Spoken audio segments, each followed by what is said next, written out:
Well, before we leave you this week, I'd like to take a moment of personal privilege to talk to you about something that's come up recently in my life. As some of you may have noticed, I have been absent from this program over the last several weeks. Those who know me personally know I've never smoked and am only the occasional social drinker.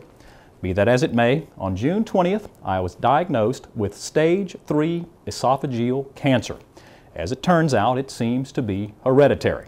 My mother, who will be 78 this month, was recently diagnosed with something called Barrett's esophagus. However, her condition is not cancerous. It seems I've been carrying this condition around with me for the last 52 years, just waiting for it to manifest itself. 3 months ago, I began having some trouble swallowing. I mentioned this to my doctor at my regular checkup, and the wheels were very quickly set in motion. In the days that followed, a very aggressive combination of chemotherapy and radiation began, a regimen that will continue for the next 7 weeks. I have the best doctors in Baton Rouge at my side. Right now, the plan involves chemo and radiation, followed by surgery to remove either all or part of my esophagus.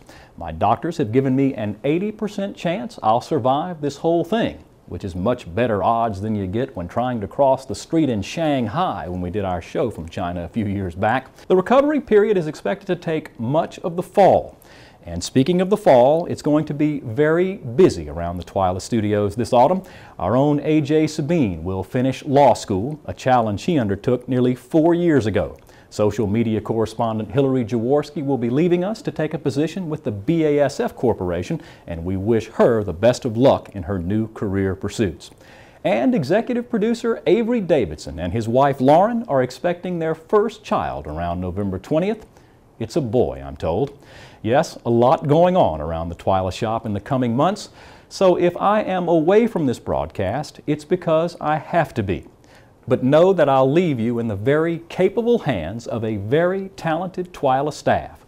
Who knows, we might even call up some former Twyla reporters to step in if things get a little too tough. And know that all the while I'll have you, our viewers, on my mind. The time you give our program each week means the world to us here at This Week in Louisiana Agriculture.